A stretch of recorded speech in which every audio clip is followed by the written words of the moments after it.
This is the Lone Crater YouTube. We hope this video helps. You begin by verifying the essentials so troubleshooting is effective. First, confirm your Smart TV has a stable network connection and an IP address. Unstable Wi-Fi causes the not ready error. Once done, power cycle both the TV and the router. Wait 30 seconds so cache is clear. Next, check the TV firmware and the YouTube app version in settings. Outdated software often breaks authentication. If you see updates, install them now and let the system restart before moving to the deeper fixes. Now you perform the detailed app-level fixes that resolve most errors.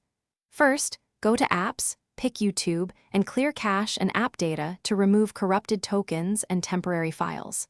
After that, sign out of YouTube and sign back in so the app can fetch fresh authentication tokens. You may need your Google verification code.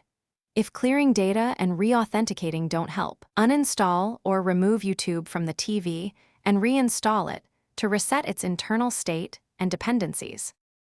To finish, you address lingering network or system conflicts that block YouTube. Change the TV's DNS to Google DNS 8.8.8.8 and 8.8.4.4 or the recommended ISP DNS to fix resolution and connection issues. If problems persist, perform a factory reset on the TV as a last resort. Back up any settings first because this clears accounts and apps.